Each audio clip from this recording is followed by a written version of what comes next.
Je ne pense pas que quelque chose de semblable soit arrivé au cours des 100 dernières années.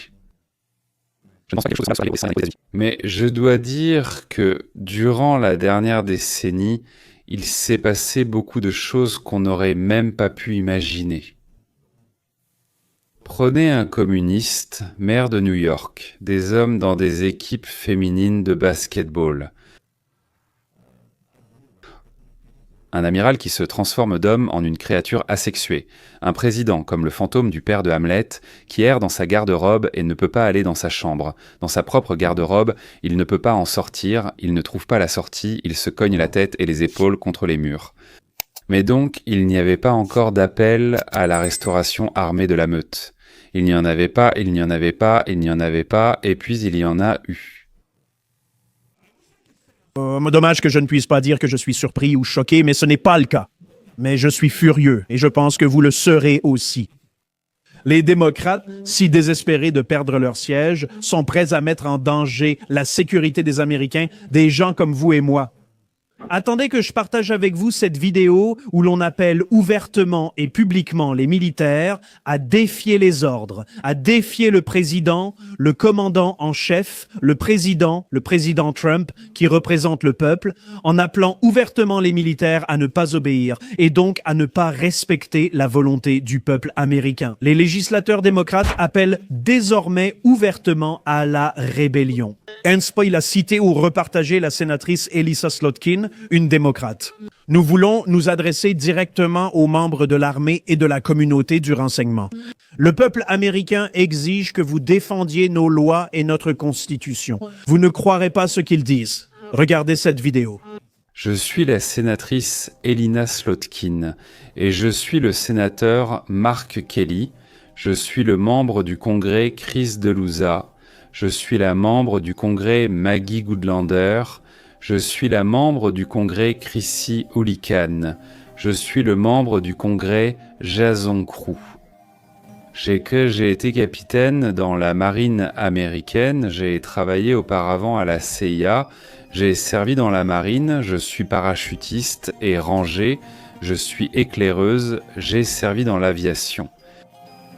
Nous voulons nous adresser directement à nos militaires et à nos services de renseignement qui risquent leur vie chaque jour. Qui protège la sécurité de l'Amérique ? Nous savons que vous subissez des pressions. Les citoyens ont confiance en notre armée, mais cette confiance peut être perdue. Trump oblige notre armée et les services de renseignement américains à agir contre nous. Comme nous, vous avez juré de défendre la Constitution. Aujourd'hui, le danger ne vient pas de l'étranger, il vient de l'intérieur. Vous pouvez refuser d'exécuter des ordres illégaux, vous pouvez et devez refuser d'exécuter des ordres illégaux. Personne ne doit obéir à des ordres qui violent tant nos lois ou notre Constitution. Nous comprenons à quel point c'est difficile. C'est une période compliquée pour travailler pour l'État. Mais où que vous serviez, à la CIA, dans l'armée, la marine ou l'aviation, votre vigilance est d'une importance cruciale. Sachez que nous vous protégerons, car maintenant, plus que jamais, l'Amérique a besoin de vous. Si cela ne vous met pas en colère, alors je ne sais pas ce qui pourrait le faire. Ce sont les prétendus élus législateurs. Ils mentent ouvertement, ils diffusent ce qu'ils prétendent que l'autre camp diffuse. Trump. Je veux dire, c'est une déformation flagrante des faits et de la désinformation. Personne ne poursuit les citoyens américains. Il n'y a pas un seul citoyen américain qui ait peur de sortir dans la rue, qui ait peur d'être attrapé par des gens masqués dans des voitures sans plaque d'immatriculation.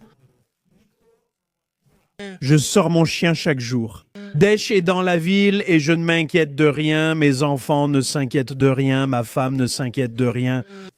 Je me demande pourquoi nous sommes de vrais citoyens américains.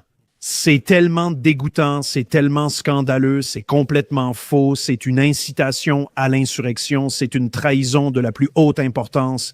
Il mérite d'être traduit devant un tribunal.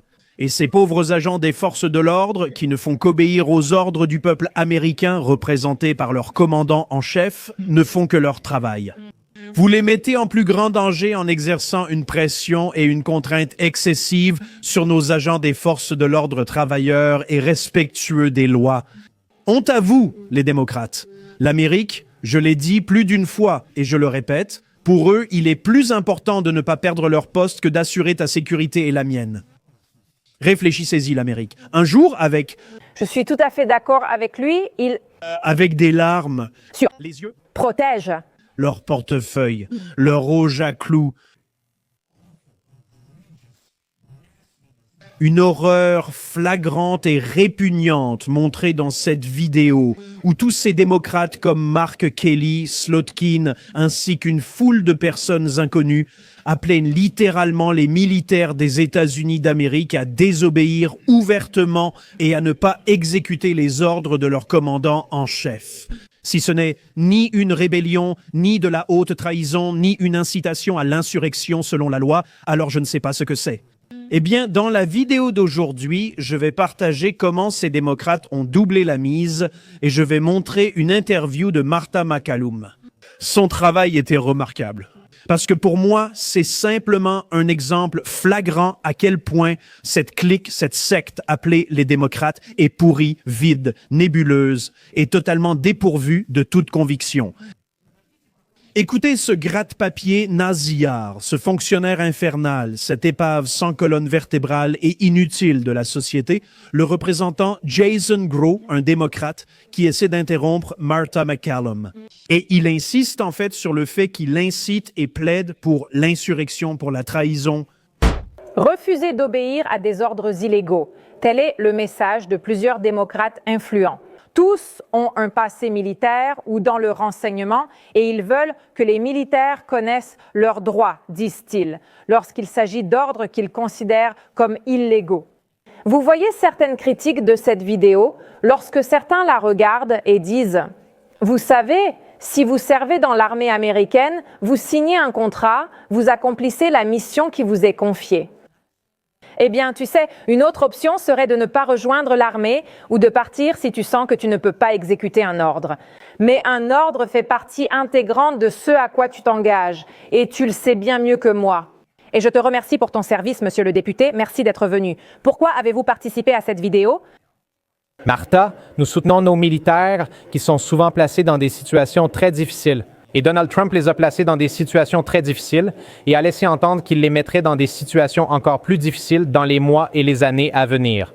Nous rappelons donc ce que disent le Code uniforme de justice militaire, la Constitution et la loi sur la guerre. Vous savez, ce n'est pas différent de ce que je faisais avec mon peloton d'infanterie avant de partir pour l'Irak en 2003. J'ai formé ces jeunes soldats à leur devoir de respecter les lois de la guerre, de respecter la Constitution. Et quelle est la différence entre un ordre légal et un ordre illégal? De quelle loi actuellement violée parlez-vous?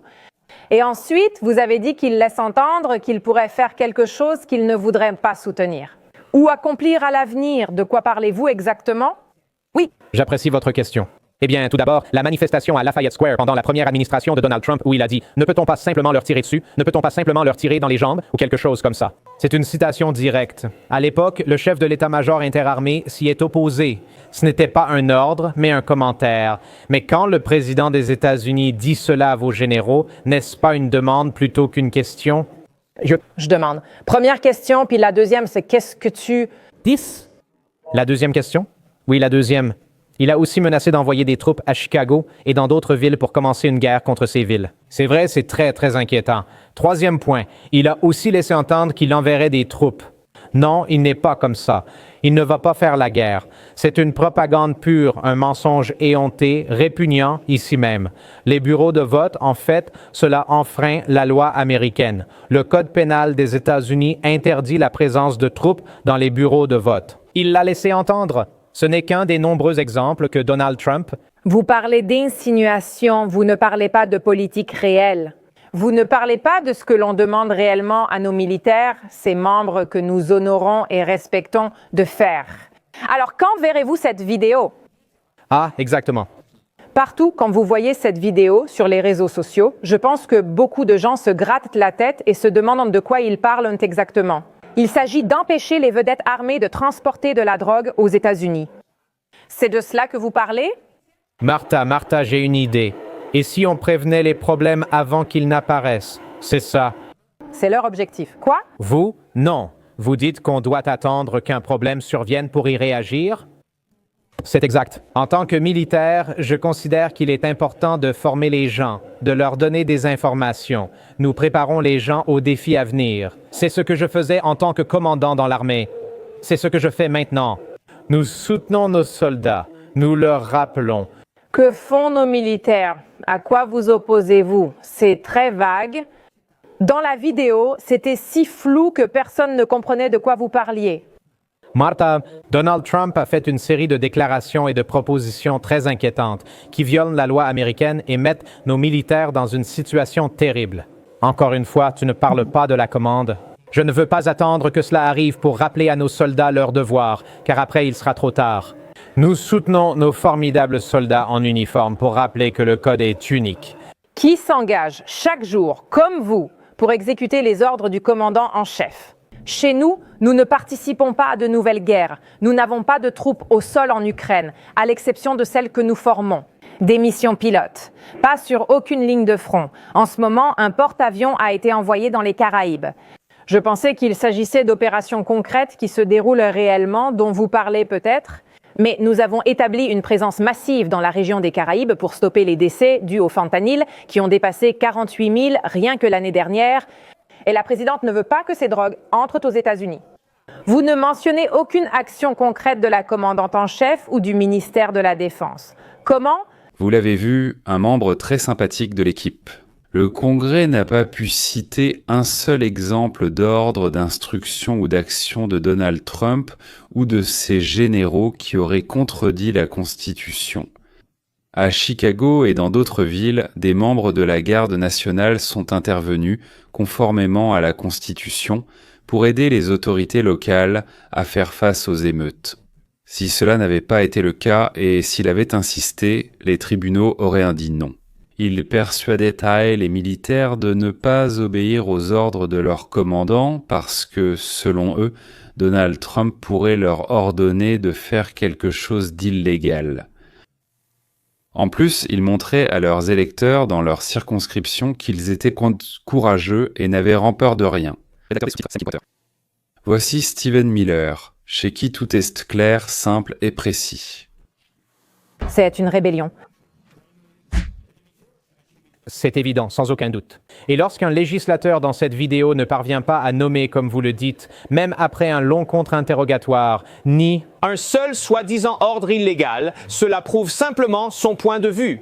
C'est un appel général à l'insurrection, lancé par les législateurs démocrates à la CIA et aux forces armées des États-Unis. Ils disent que vous avez non seulement le droit, mais aussi le devoir et l'obligation de ne pas obéir aux ordres du commandant en chef. Que ceux qui portent des armes au nom de l'Amérique doivent rompre la subordination et participer à des actes ouverts de rébellion, que la CIA, un service secret qui n'est même pas autorisé par la loi à opérer sur le territoire des États-Unis, doit également participer, encore une fois, à des actes d'insurrection et de rébellion. Ces législateurs devraient honnêtement démissionner dans la honte et ne jamais revenir. Et ne plus jamais occuper de fonctions publiques pour l'avoir seulement envisagé. Sans même parler du fait de prononcer ces mots, et en plus avec fierté, mais cela montre à quel moment dangereux nous nous trouvons. Nous avons vu le Parti démocrate attiser la violence et l'insurrection contre le gouvernement ces 10 derniers mois. Que pensez-vous de la violence persistante contre les agents de l'Immigration and Customs Enforcement et les gardes-frontières? Quand vous voyez des politiciens démocrates des villes sanctuaires, des gouverneurs démocrates des villes sanctuaires prendre le parti des émeutiers, des agresseurs, contre les forces de l'ordre fédéral, et cela s'infiltre même dans les tribunaux avec jury et les grands jurys. Quand vous voyez des jurés démocrates utiliser la nullification pour libérer des personnes qui commettent des agressions physiques contre des agents fédéraux, c'est un moment dangereux. Il y a un parti politique, l'organisation du Parti démocrate, et leur message est que toute action, quelle que soit son illégalité, son danger ou sa menace pour l'ordre constitutionnel, est justifiée si elle permet de préserver la politique des démocrates à tout prix. Remplir la Cour suprême, nommer 10 loyalistes radicaux et détruire à jamais tout notre ordre constitutionnel. En somme, ils ne croient ni au système, ni aux règles, ni aux lois, mais seulement à ce qui préserve leur pouvoir. Et si, selon eux, ce qui les maintient au pouvoir, c'est un coup d'État militaire ou un putsch de la CIA, alors c'est ce qu'ils soutiendront. Mais dans une autre situation, si par exemple un soldat refuse de se faire vacciner contre le Covid, alors, selon eux, ils menacent l'ordre. Cette personne doit être brisée, privée d'emploi et d'opportunités. Si un démocrate, par exemple, se plaint de l'honnêteté des élections, cette personne est un héros. Si un républicain se plaint de l'honnêteté des élections, cette personne doit être condamnée à la prison à vie. Voilà la situation dans laquelle nous nous trouvons, voilà à quoi nous sommes confrontés. Quand nous disons que les démocrates sont des communistes, cela ne signifie pas seulement qu'ils soutiennent le contrôle étatique de la propriété. Ils considèrent toute utilisation de la force comme justifiée pour atteindre leur objectif de pouvoir et de contrôle. Ils sont donc devenus un parti du tiers-monde. Vous devez en être conscient. Nous n'avons pas affaire à l'ancien Parti démocrate, nous avons affaire à un parti du tiers-monde. Messieurs, n'oubliez pas de vous abonner et d'appuyer sur la cloche. Elle doit vibrer sous vos coups. Le général romain antique Marcus Porcius Caton a dit « C'était en 150 avant notre ère, dans son discours au Sénat, à des paroles qui nous sont parvenues, il a dit « Carthage doit être détruite ». Nous sommes atteints maintenant en l'an 2025 de notre ère. Et je dis, le Parti démocrate des États-Unis doit être détruit. Et à sa place, je suis contre un système à parti unique. Comme vous pouvez probablement le comprendre, à sa place doit émerger une alternative pro-capitaliste, pro-liberté, pro-marché libre. Un parti. Et 2 partis vont se concurrencer pour savoir comment mener le pays vers une amélioration de notre niveau de vie, vers plus de justice et de sécurité. Et Carthage doit être détruite. Carthage a fait son temps et depuis longtemps est devenu un lourd fardeau pour le peuple américain. Au revoir, à la prochaine.